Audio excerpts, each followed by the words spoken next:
And I'm expecting a few people to join me on this call from Monrovia. I hope they will. But if they don't, like you all know, we have connectivity issues all the time to connect online, especially via Zoom and other connections.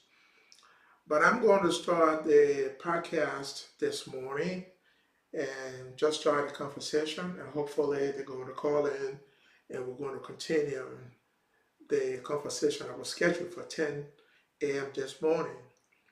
I scheduled it for 10 to 1 because my point of contact in Monrovia said he was going to bring a few other people, so I wanted to give the folks some time to join and have that conversation.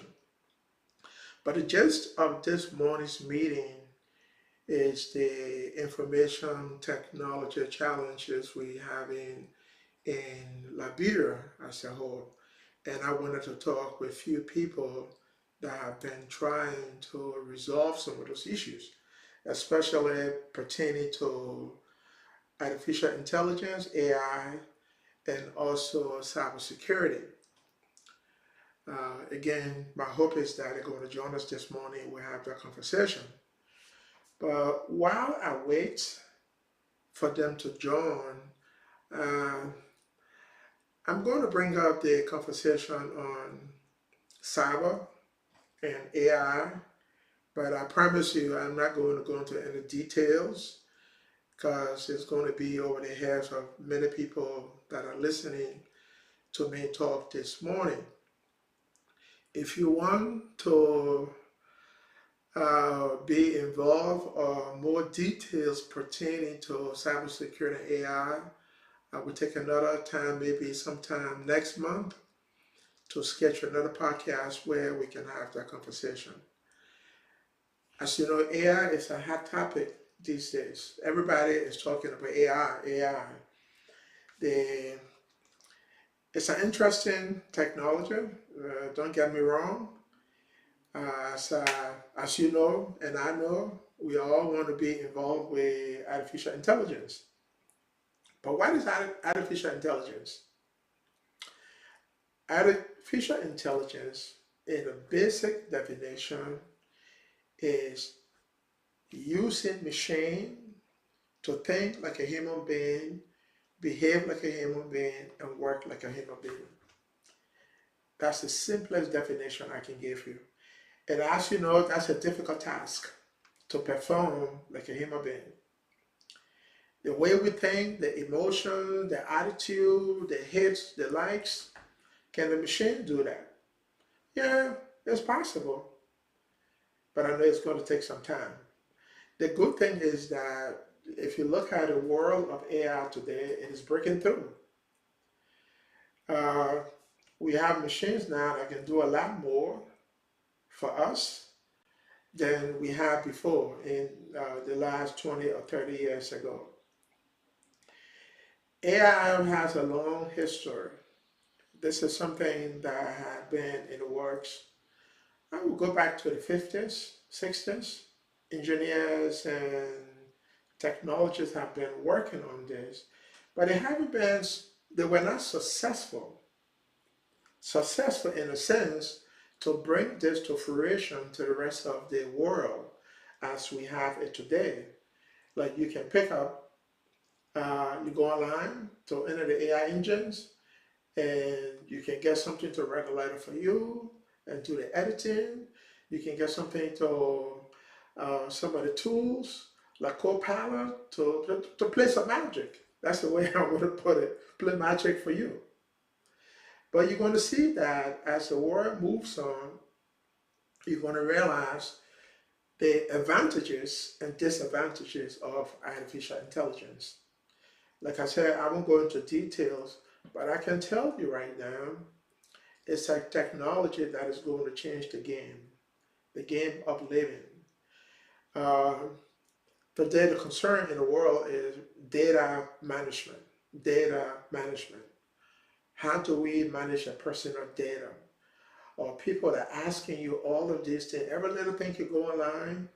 Oh, how old are you? What's your birthday? How many girlfriends you have, or your relationship? That's data they're collecting about you that could be used in your favor in the future or against you. So what I can tell you, be careful what you put online. So the story I want to tell you about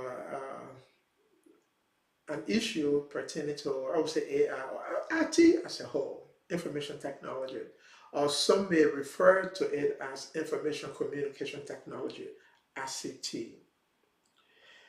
I wrote a paper back in 2009, I believe 2009, 2010, on information communication technology. It was interesting when I did the research and I found out that, now this is like 2008, 2009, when Ellen was in power, or 2008, that people in Lofa, all the way in North Lofa County, Grand Julia, they were already using cell phones and they were able to communicate, with the new technology. We were mostly not satellite, but using antennas in those areas to communicate. And the communication was not that good, but the technology was already there. So some of the things I'm going to be talking about this morning, they're nothing new. Most of you that are involved with technology, you know how great it is and the change it has brought to the human dynamics. But here's the story I want to tell you. And I'll be careful, I'm not going to call any company's name. I'm just going to talk about it. Sometime last year, a couple of years ago, as most of you know, I retired from the U.S. government, specifically the Department of Navy. And I started another job with a company in D.C. And my job, as I did in the government, it was mostly almost the same thing I was going to be doing here in the with this new company I was going to work for. So what that meant was that I had to change insurance, or not change insurance, take a new insurance, which I didn't have to, because as a retiree from the Fed, you have lifetime retirement, for medical and medical insurance. So I didn't have to do that. But I decided to take the insurance because, just for other things, my wife and kids that were still under age, I could, insure. Okay, so I took that.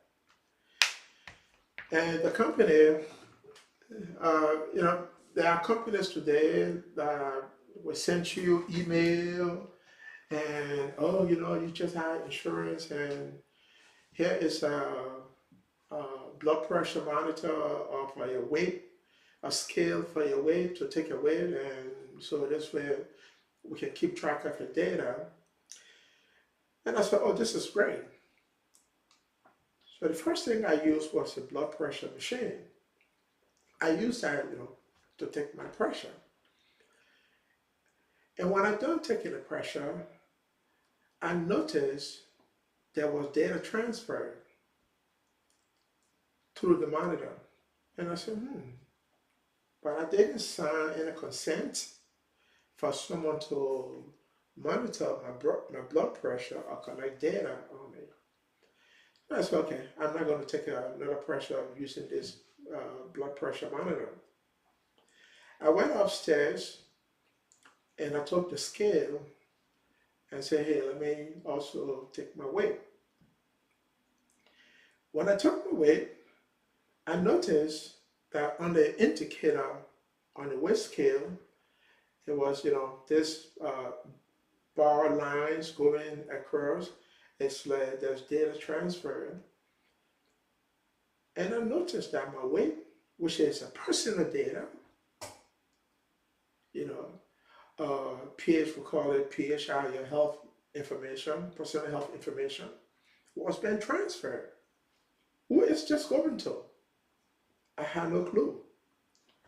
I didn't tell any company to collect data on me and my blood pressure or my weight and take it away. So I decided to start using the scale and the blood pressure monitor because my personal health information was being sent to someone I did not sign a consent with to collect. So I'm sharing this story with you because most of you in my age group, or even not in my age group, you may see that folks will tell you on your phone, oh yeah, you can take your blood pressure on your phone. You can do this on your iPhone, on your Android phone, or whatever, or Google phone. Your data, I would say data are, or sometimes we say data is, because data is a plural, but most of us use the word data, and we say data is, but you can also say data are being transferred. The information is being sent out to people that are not supposed to have the information. So with the addition of AI and all these new technologies coming to us, be careful who you share your data with because they could turn around and sell that information to others. And then people start tracking you, they start sending all this information. Oh, we can, if you have diabetes, we can give you, data on it. We can give you medication. We can sell you this and sell you that. It's a sales pitch. Okay. So I'm bringing this to you again to let you know that be careful what you put online. Be very, very careful the information you put online. I know some of us want to show off. We put photos online. People looking at us, the picture we took at the wedding. You put in your naked picture online and all the kind of stuff. Be careful. The information could be used against you in the future. Okay, it could be used against you in the future. So let me just tell a little bit about AI while we're on that topic for information technology. As I told you, AI stands for artificial intelligence, which most of you already know. It's nothing new to you. It is important to our livelihood today, but it is also dangerous to our livelihood.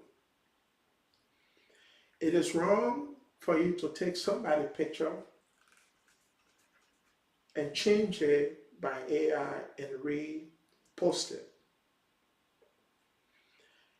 I know I see a lot of AI generated images of our president and other people. It's against the law. You're not supposed to do that. But the law is not being enforced. But I can tell you, if something were to happen, if somebody were to sue you, that could be evidence, digital evidence that they could hold against you. Okay? So there is this database, not just a single database, where all this information is being stored. And folks can go back, even the podcast I'm having with you right now, it's been recorded. They could, what I said or what I didn't say, or somebody could take what I'm talking about here and change it to something else. They could put somebody's picture on it, a beautiful lady picture or a handsome guy picture, and they rebroadcast it. That is wrong. That is illegal. So be careful. Some of the deep conversation things I want to talk about AI, as I said previously, AI is a tool that could change the game meaning. It could change the way we live. Another example I can give you, which is happening today, I know some friends and family members are going into digital medicine. And what do I mean by digital medicine? You could have a surgery, a doctor in India, the United States, or England can have a surgery on a patient in Monrovia. But Monrovia has to have the right tools and technology and most of all electricity, 24/7 electricity for that to happen. This is wonderful. The technology is great for us, but it is also detrimental to us, especially when it comes to some of the risk involved with AI. Okay, because people can abuse it, they can control you, they can follow you, every move you make. Okay, there's a country in the Far East, I won't call it a name, that is now using AI for control of the human race, control of their population, control of the citizens.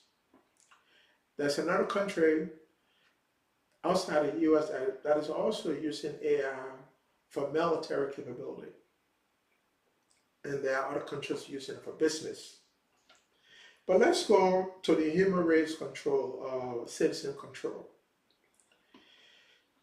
This country technology has gone farther than other countries in the modern age. They collect your data, they have cameras, like I'm talking to you, sitting on this in my office and having a podcast. Anything I say is recorded.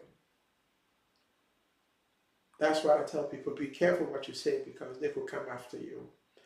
But this particular country now, they can collect your digital data, anything you say, anywhere you go, even leaving your house, you are tracked. Going to the office, you are tracked. And anything you say about the government, they hear it. The central government hears that. And they track you. And they also, what's the term I want to use? They set aside, because there are different groups, the good, the bad, and the ugly. So they could put you in the bad group. The bad group meaning that they try to warn you, don't talk about this government. If you talk about this government, we're going to come after you and your family. But there's good side of it. The good side of it is that folks are now taking AI and technology to recreate the legal system. What do I mean by that? What I mean is that instead of you having jurors now going to court, human beings sitting there, and the court going through the process for days, maybe 20 days, a criminal case or a civil case, to find a verdict, it can now be done online. It's all digital. So they're now taking digital evidence into a digital database, and database is digital anyway, zeros and ones. But they are not using the technology into the legal system. So instead of having jurors now sitting there as persons in a court, you can now have online jury. But what does it do? It helps the citizens to trust the legal system or systems, because now artificial intelligence is not getting involved, is trusted, is semi-accurate. And so it's not somebody, your neighbor, going to court and saying something against you because they don't like you. Now you can digitally collect data online, and through filtering, cleaning data, they are able to discern what is right from wrong. So again, there are advantages, and these are some of the advantages I'm talking about when it comes to artificial intelligence. And there are disadvantages. And those disadvantages, they derive from you. You create it yourself. When you put that beautiful photo online, or you put your children online, Oh, you want to share video with families. Oh, look, my son did this, my daughter did that. Or some friends take something bad about another family member and they put it online. All of that is being recorded. When the children get older, let's say today they're 5, 6 years old, 20 years from now, 25, 26, and something happens, boom. They are so easily, it's so easy to track them. They are so easily tracked. That's what I meant to say. Okay? Somebody can take that information and like you do today with AI and change the picture and use it for something else. Many years ago, if you took a picture, it was a hard copy. You put it in an envelope or airmail, you send it to family members, and that picture was secure because it was not in the digital format. But today, when I post that picture online, you don't know where it's going. It could be somebody could pull it down in Romania, somebody could pull it down in Russia, somebody could pull it down in Singapore, in Japan, in China. They could pull it down. And the minute you travel to any of those countries, they can compare that. Oh, okay, so this is Lawrence. We remember what he did when he was 5, 6 years old, when he was 10 years or 14 years old. This is what he looks like today. Okay, we're going to track him. We know why he's here. He works for some 3-letter code from other countries, and so we're going to track him. So be careful. In addition to the conversation I wanted to have this morning with the folks from LIB, and I think there's some technical difficulty. They haven't gotten online with me. But I think it's an opportunity to share this information with you. My podcast is not sexy. It's not talking about people. It's not talking about government. That's not my intent. I just want to bring you awareness. Awareness about information sharing. Now, let me go into some technical discussion. Why is AI so popular today? AI is popular because now we have, let me put it in a simple language, we have a larger house to store data. You hear people talk about big data. That's a lot of data. Before, we didn't have that big house to keep all that data, so we couldn't store everything. But today, the house is much larger, so we are able to put all that data in the house, and then the data scientists, people that are involved into data science, they are now able to go into that database and select, mix, match. They can take different data and create different stuff. Okay, that's why you call it big data. Because if we didn't have this big house to put all this data, that Lawrence could go in and look at ABC and match ABC to DEF. 20, 30 years ago, we couldn't do that. We were limited. Okay, I started engineering many years ago, and I learned about transistors, capacitors, inductors. Those transistors held data, capacitors, inductors, current control, voltage control, and all those stuff. But we were limited how much data we could put in all those chips. But today, the technology is different. And so we are able to store more information in this big house. So AI is able to go in, like, for instance, you wanted to write a letter to your senator. And, English is a hard language for all of us, or for most of us. But you want that letter to be clean and, well, how do I put it? And they can communicate your objective or objectives. So you go in and you go into Copilot or into one of the other AI engines, AI application, and say, hey, I want you to write a letter to a senator. But guess what? Somebody already requested that many few years ago. So the engine doesn't have to go and learn anything. It goes in and search in our big data and pick another letter and comes right back out and say, bingo, your letter is written. Many years ago, we couldn't do that. That's one of the advantages we have with that. But don't abuse that.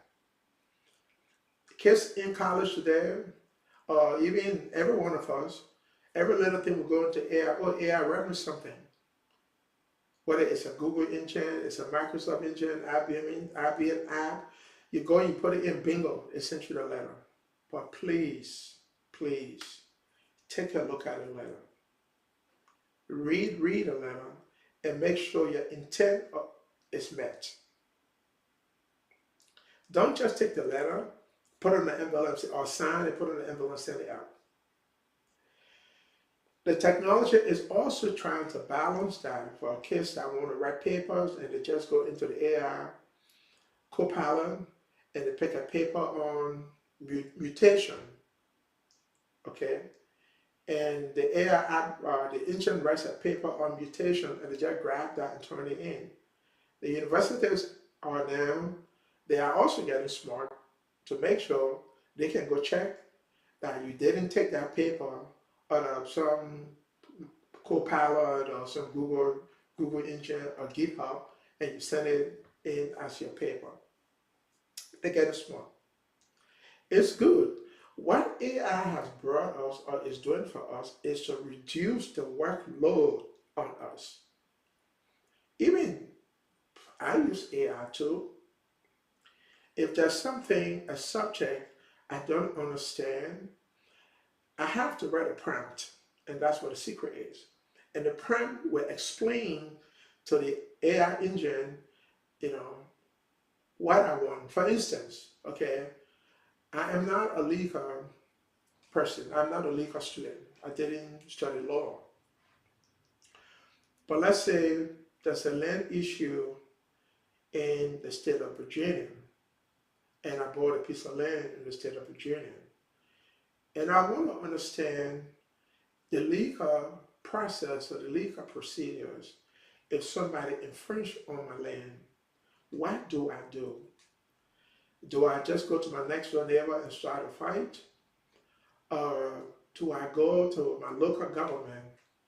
But I want to know something about the land process in Virginia.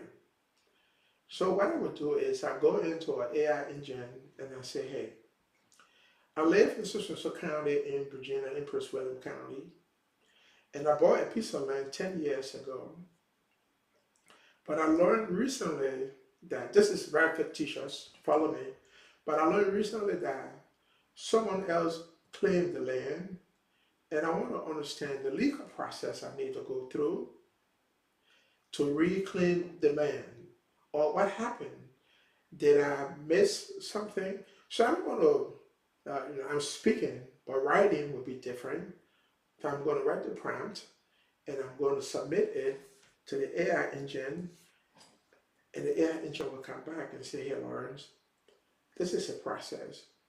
If you want to know more about the process, pull this policy in Prince William County, it will explain about it.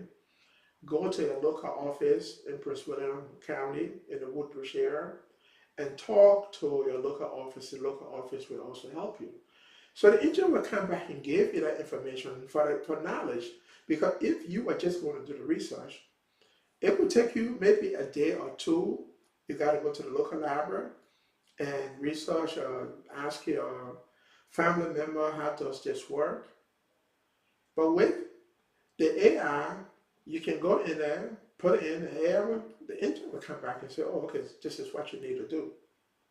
So you're going to read through that and say, okay, excuse me, this is a process I need to follow to do that. And you go by the process.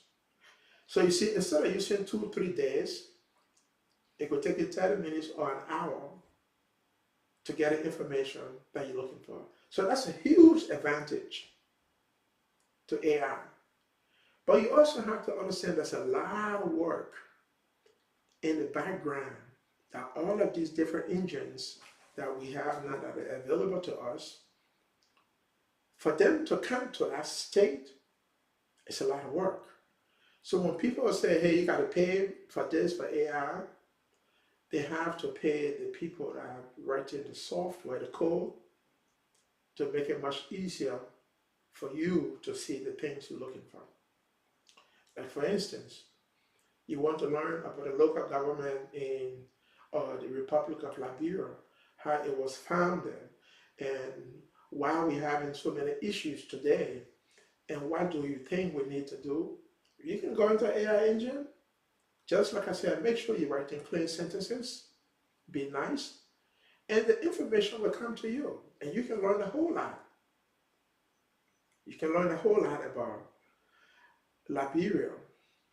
One of the things I'm working on, and I think Robert Kilton and I will talk about this some time ago, it's a land issue we all face in the Republic of Liberia. People come in and claim other people's land.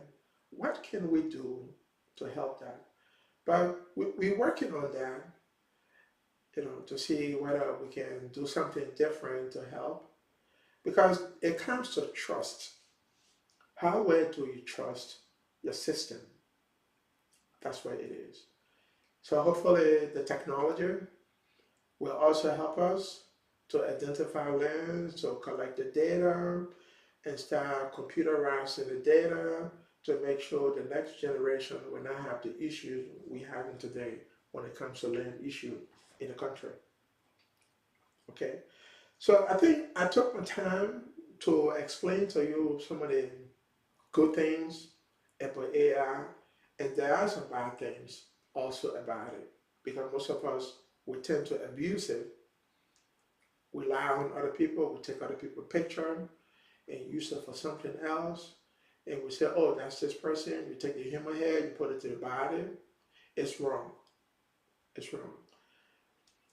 The next thing I want to talk to you about is, before I talk about the engine, I think somebody's trying to reach me to why I'm doing this.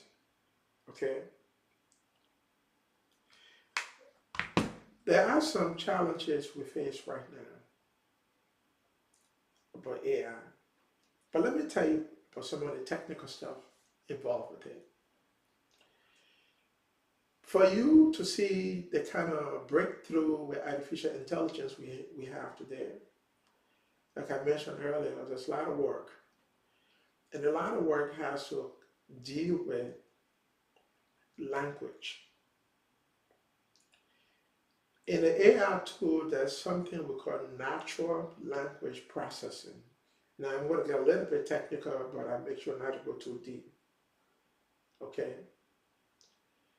And that has to do with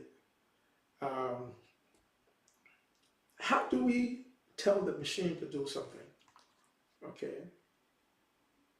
How do we tell the machine how to process information? Do you think the folks just get up and they go to the AI machine and they start talking like I'm talking to you, and that machine start collecting data? Yeah, there's some truth to that.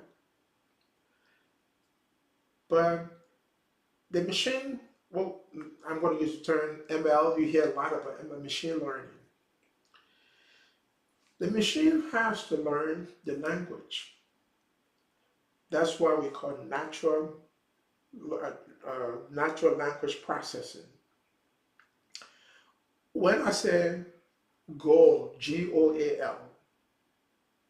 okay, Goal, Goal, a goal, something I plan to do. A goal, I'm playing soccer and I kick the ball going to the goal. The engine has to understand how to discern that. And so the engine is going to look at the sentence. I scored a goal during game 1. Okay? It has to break down that sentence to make sure that the subject, the verb, and there's a period, And goal is a subject or is goal a verb? Okay? Or is goal an adjective? So the machine has to go through all of that to be able to produce,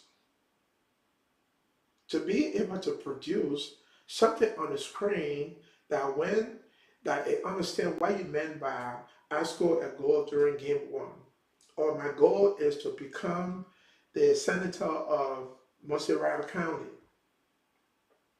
Okay, so don't think the AI just come out and say, "Oh, we have AI." That it has to go through that process we call natural language processing to be able to build or to interpret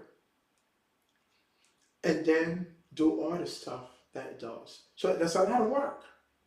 This is where natural language processing comes into the AI machine.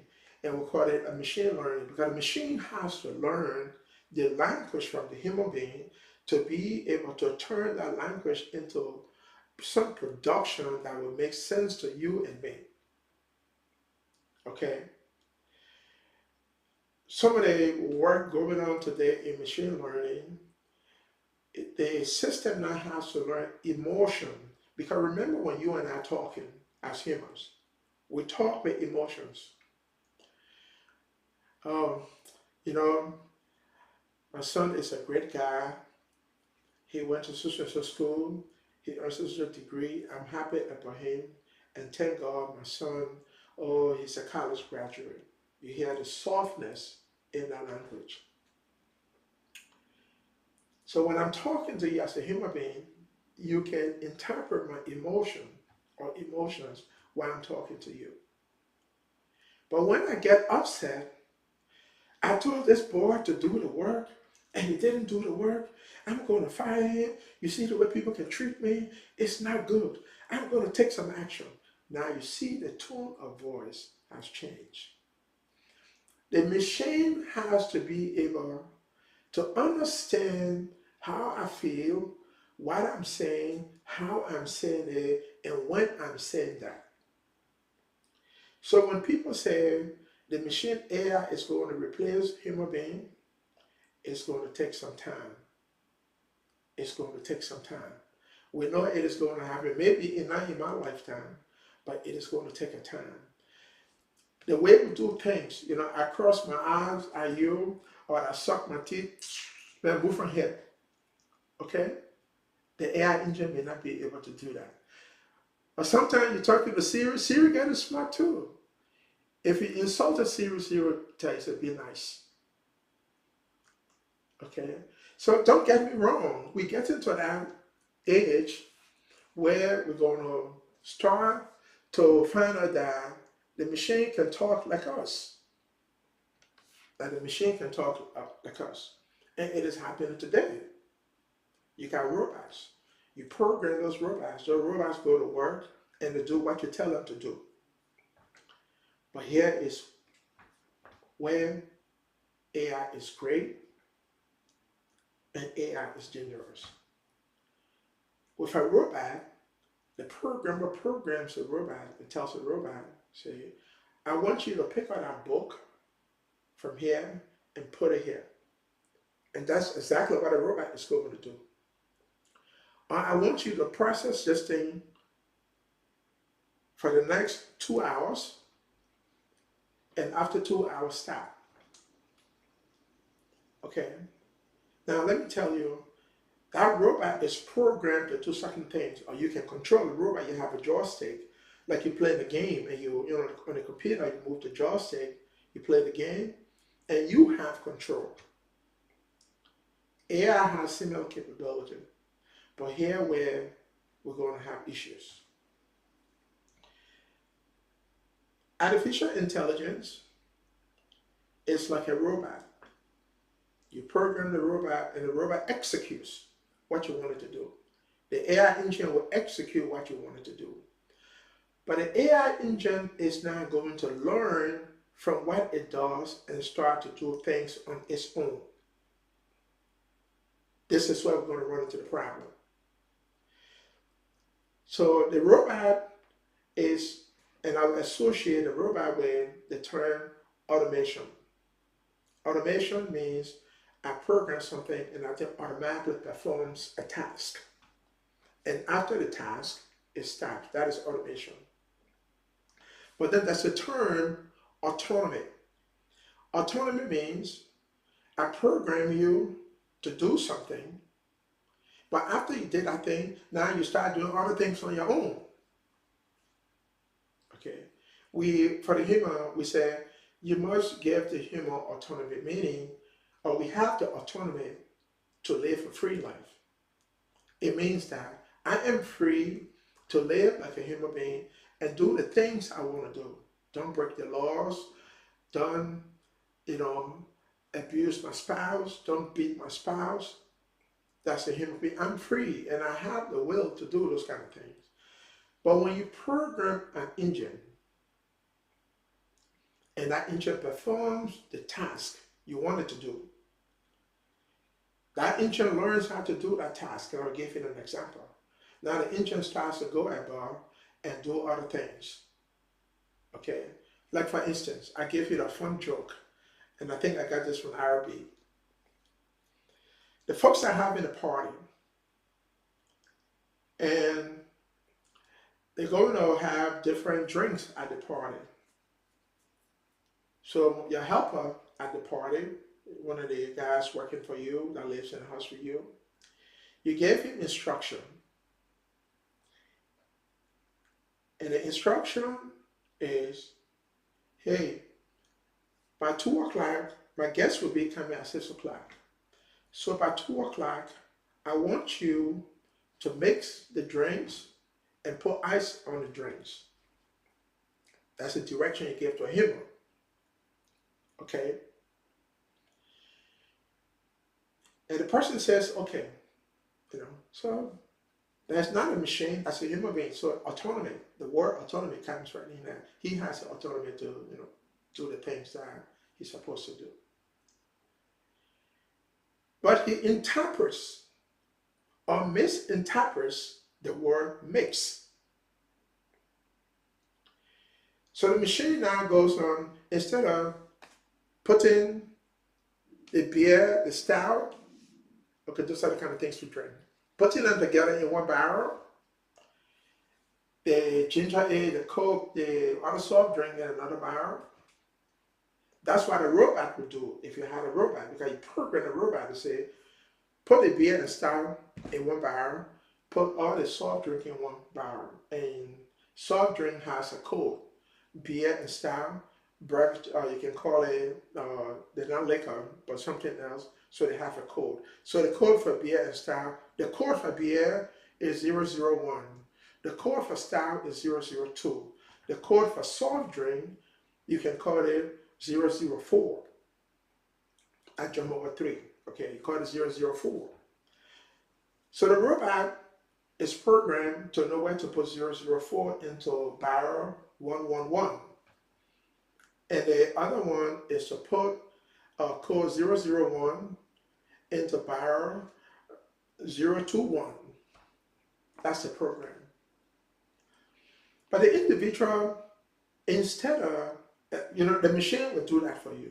But now the individual, instead of going in, instead of paying attention and asking questions and say, what do you mean by mix? He opens all the Guinness, all the beer, all the soft drink, and makes everything together. Okay? So that's the part of AI you have to start thinking about. Because AI said it's mix. Yeah, I'm going to mix it for you. Instead of me just doing this, I'm going to do more. That is great in certain environment. Maybe the word mix in this scenario was not the right word to select, but it was just an example. So what AI is going to do is going to collect data over time. You have taught it to do A, you taught it to do B, you taught it to do C. Now what it is going to do is combine A, B, and C and do something else. So we start to look at AI now to be very careful. Should we just let AI, this engine machine, just go and do anything it wants to do? Okay, and I give you one real life example. It was in South Africa. They use the AI capability for weapons training. Okay, so the program the weapons to act, to have autonomy, because that is a backbone of AI, autonomy. But what happened was that a mistake, and I'll just loosely use the word mistake, was made. So the engine took over the firing and it just started to fire in every direction. This is a true story. And there were casualties. Okay? Although the engine is trained, the AI is trained to go out and take actions, because I said you train it to do that. But when an error is made, does it know when to stop? That's what we all gotta start thinking about. Love AI. AI is great. It's the good, it has the bad, and that's the ugly I just described to you. It could turn on you. You know, people talk about Watson, IBM Watson playing chess, and it was able to beat the best chess player in the world because Watson learned thousands and thousands of moves for chess games. So it learned all those moves, and so nothing was strange to it again. So Watson was able to beat the best chess player. As you know, machines are much more capable than us. I won't say smarter than us, because human beings, there's nothing else like a human being. Although we can make robots, but robots are programmed to do certain things. But the future is, can we program a machine, a device to do more like human beings, to do more than human beings? That's where we are.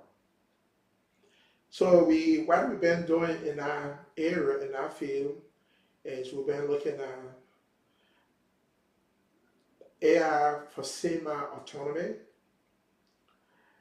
Semi-autonomy means that there will always be a human in the loop, but like you know, we trying to go to that next level, and so we want to make sure we can have self-driving cars that can take on the road and just go and do everything Lawrence does when he's driving from his house to the mall.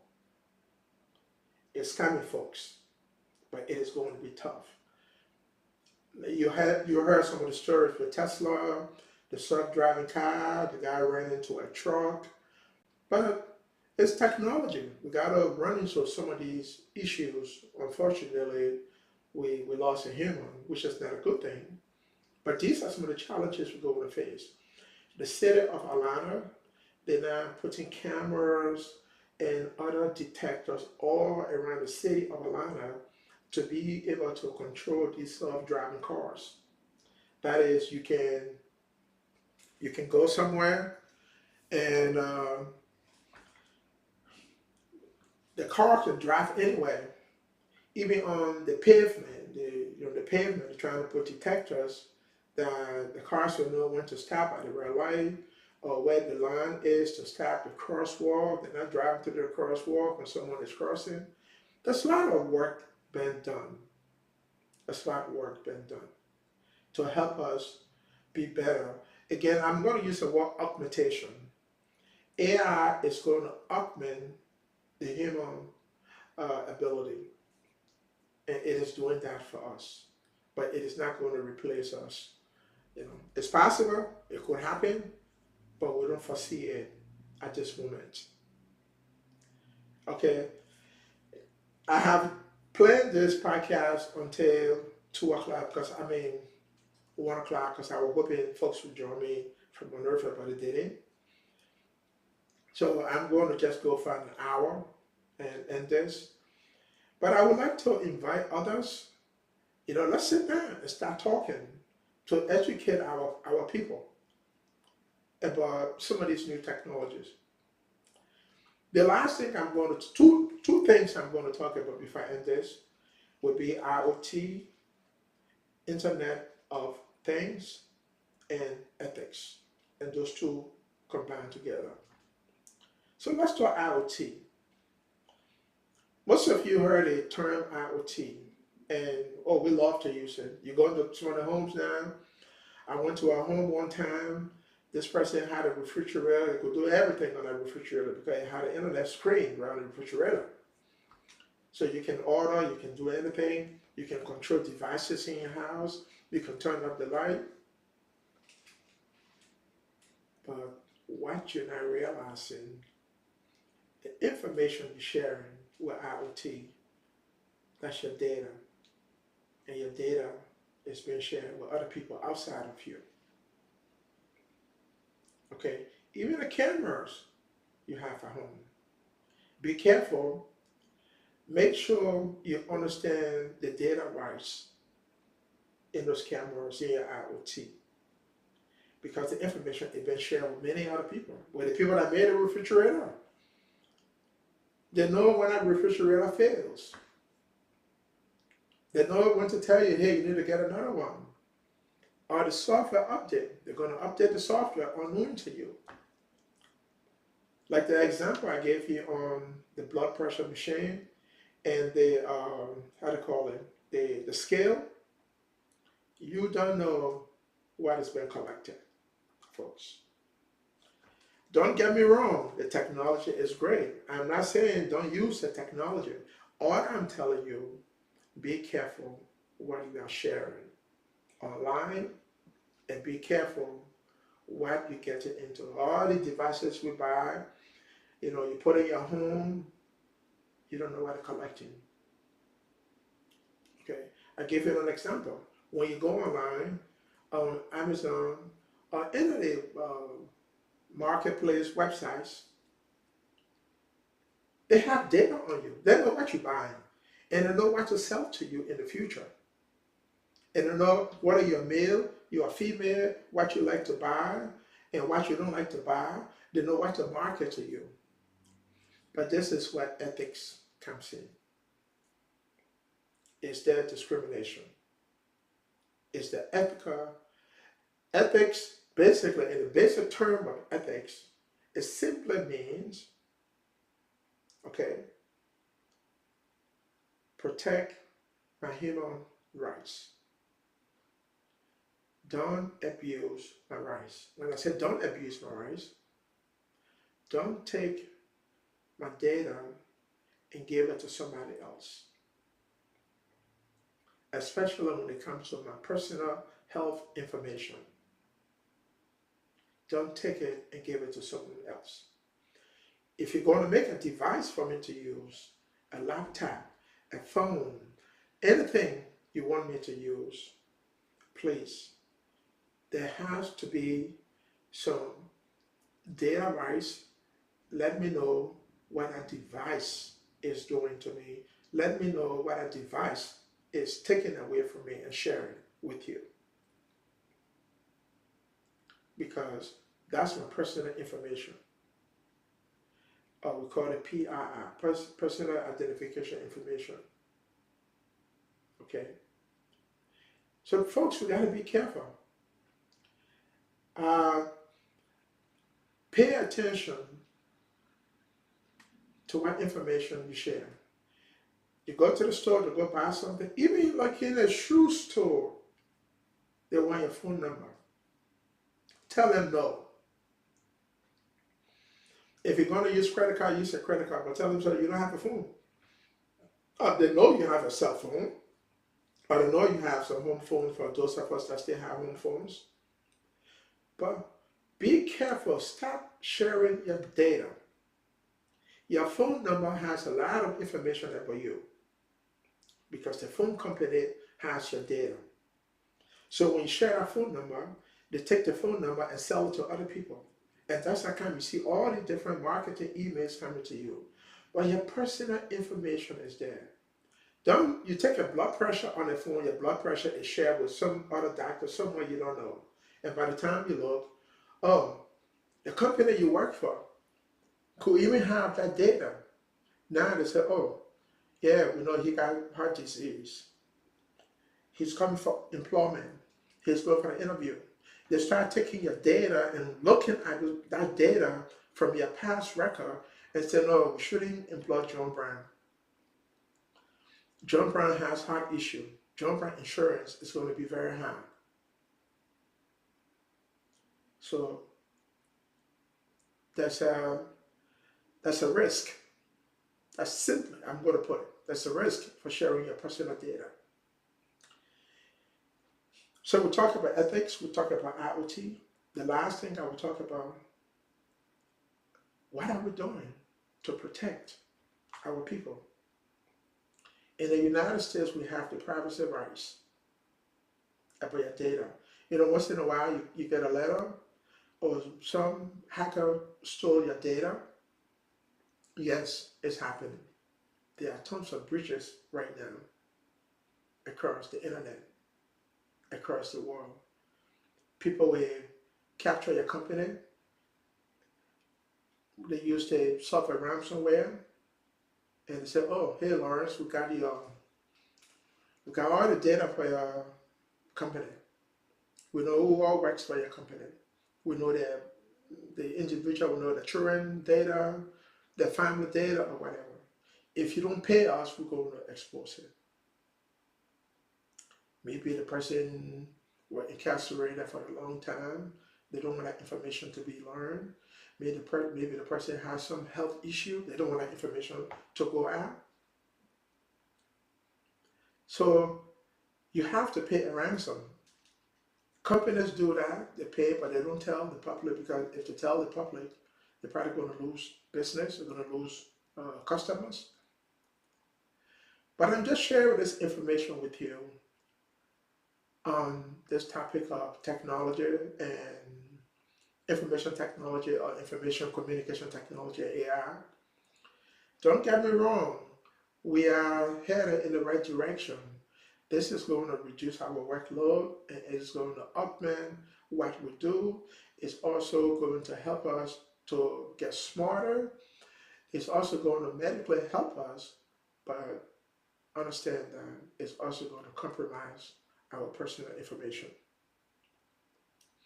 Okay, it's going to compromise our personal information. The few other things about AI, like I mentioned in certain country, man, they got every piece of information about you. Like the location tracking, you know, with the iPhone, all the phones do it today. Be careful. It's a good tool for security, but it's also can get you into trouble. So don't share your location with everyone. Your immediate family, it's important for you to share your location because it's good for them to know where you are and where you are, especially, you know, if you have some health issues, they are able to track you. It's great, but people can also abuse it. Okay, and I don't know whether, I don't use it that much, but I think the phone companies, making all the cell phones, they should not have selection, which should be allowed if they don't already have that, and I know they do. So try to use some of those features. Try to protect yourself online. Please, your personal health information is very critical to you. So let's talk policy before I get off. So the EU, the EU has a new. It's not new. The EU has a policy in place. Uh, they call GDPR, which stands for General data protection rights. It's a very good one. If you have time, and while I'm talking to you, I'm going to just pull it up. GDPR. Okay, this is it's a European policy to protect its citizens' data. Basically, that means if you're a company doing business with the European Union, you better make sure you meet the GDPR. Do we have that in the Republic of Liberia? That is something we got to start talking about. That is something we got to start talking about. So all the talking, the country is not this, the country is not that. Maybe it's time we come together and do something to help. Again, to help the people. Because they're losing, folks losing money because they get some kind of phishing email, they respond to it, they pay, and they don't know about what happened to it. But I know that will be a challenge. We are already challenged with the technology, and so going to that next level, come here with standards, policies, and procedures, what companies doing business with Liberia should do about data rights, what it should do about cybersecurity to defend the nation. I know folks are doing it. I know there are some very good young people in Liberia doing that right now. They're trying hard to make sure folks, hackers don't take advantage of the citizens, but there's more has to be done. We have to come together as a unit to be able to write new standards and policies to help the nation and to help its people to make sure the data are, people say data is protected. Okay, it's critical that we do that. Well, folks, unfortunately, my team from Monrovia, they were not able to dial into this call, but we're going to, maybe there was some technical difficulty, as I usually have sometimes, even for my podcasting. I will make sure we do some testing of the connectivity before we go into it next time. Um, I haven't done this for a while. I'll be very frank with you. I've been trying to get content and I will invite people to come on. Nobody wants to join me to have this conversation because, as I said previously, it's not a sexy podcast where we bad-mouthing our citizens or gossiping about somebody, so nobody wants to do that. But I think it is worth our time to come together and start educating our children about the internet and how to protect themselves because they're going to be vulnerable. That's the term I would use. They're going to be very vulnerable as we go into the future. And we have to start talking to them about, you know, the right use of the cell phones. I know there's a lot. I know a lot of forces coming against them. Everybody is selling everything to them, and they love to have this phone 24/7. If you took a phone away from your son or daughter, that's hell. But don't do that. Let's just try to come together as families and advise them about their future because this could be used against them. So it's important. I work in cybersecurity, but the kind of cybersecurity I work in is not something I can talk to you about in this forum. But what I can tell you is that we need to get smart. We need to come up to speed about data sharing and about our personal data. About our personal data. We need to do that. So I had the opportunity to speak with you on information technology and a little bit on AI. Like I said, I didn't want to go into any kind of details. Maybe next time we can talk more about it. But I hope to get the crew from Nervia to come on in the future for us to talk more. Now, my intent, even if any member of that team is listening or able to dial into Facebook and listen to this, I don't want us to come together, or let me say, I don't want. I want us to come together and find ways how we can make a difference and not to blame the system or the president or other people why this has not been done. But our goal is how, goal one, what have we done? It's always important. What have we done? What procedures, policies, standards we have in place? So that's the first thing we got to do. We got to do research to see what we have. Once we know what we have, what we don't have, then we go to that next state to say, what do we need to develop? What do we need to develop? We involve the government, the private, the public, and both public and private, the ISP, internet, ISP means internet service providers in the country, meaning telecommunication, Lone Star, and what's the other one? I forgot the other name. Oh my God. Orange. Yeah, Orange. Lone Star, our telecommunication company. We make sure everybody can come together because there has to be an agreement. If you're going to write a policy, standards, you want to make sure they're on board because they have to enforce those standards and policies. So there's work to be done. I've done some work in that area for the last 10 years, and that's why I want us to come together. You know, I could get some other folks to get involved. We can help you, we can advise you to make sure the young people of Liberia into the IT field, they can now get to understand what they need to do to defend and protect the nation. But we are here to help, and that's what we want to do, to advise you, to help you along the line to make sure everything is done and done right. Okay? It's not 11:07. Hopefully everything went well this morning because I've been having some communication issue for the last few months. I hope this time I was able to, or you were able to hear me.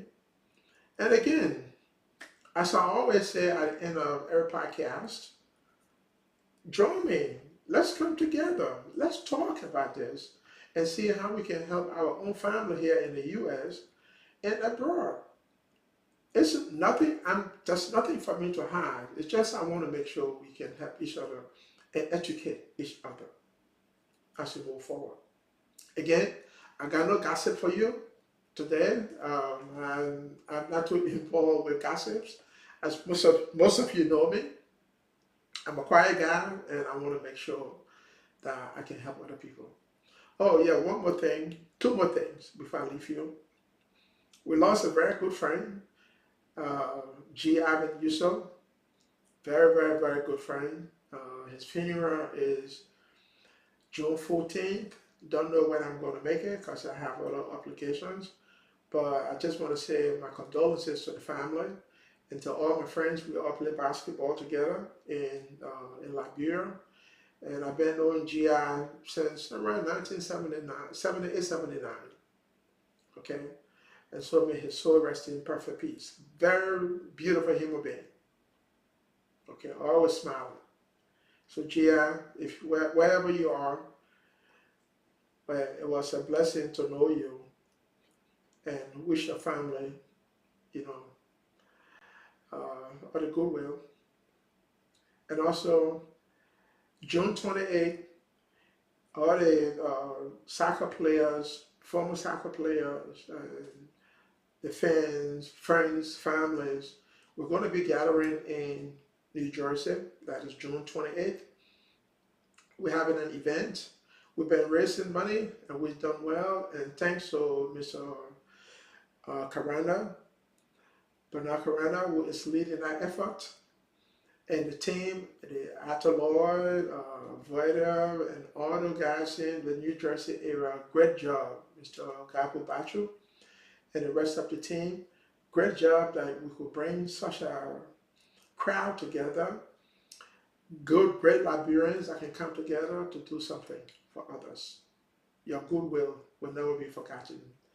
I'm going to be out there to support that event June 28th. So if you're in the area, if you're in Pennsylvania, you're in Jersey, wherever you are, California, Detroit, Atlanta, wherever you are, California, please try to join us. It's a very good cause for you to support, because I think this is what we've been looking for across the diaspora, and it is coming through the soccer players. You're going to see Mighty Barrow name on that, but it is not just Mighty Barrow. We have the IE, we have the St. Joseph, the Amelwe, all the other clubs in Liberia, the Cedar. We're all coming together to see whether we can become a unit, not just to help soccer, but to help humanitarianly people that need help. So make sure you show up. Again, the event is June 28th. Most of us are going to get up there June 27th to support it. And I look forward to seeing our friends and family I haven't seen for a long time. You know, most of us, we live in this country for over 40 years. We're going our different ways, different careers, with family. But it's always good when we can come together as a unit to do something for the purpose of helping others. Thank you. I'm glad you could join me this morning. If you were not able to join me, please turn to Facebook, and this podcast is going to be available for you to review. It's 9/11/12. I was supposed to go to 1 o'clock, but I'm going to stop here because I didn't get the team from Liberia. And hopefully next time we'll have a full team to join you. Good day and have a blessed weekend. Hey, it's Memorial Day. Happy Memorial Day to all the veterans, including me, Lawrence Todman Jr., and all the families that have made a sacrifice to support and defend this nation. This is a very great place. We have intended, decided to seek refuge, and God bless America. Thank you and bye.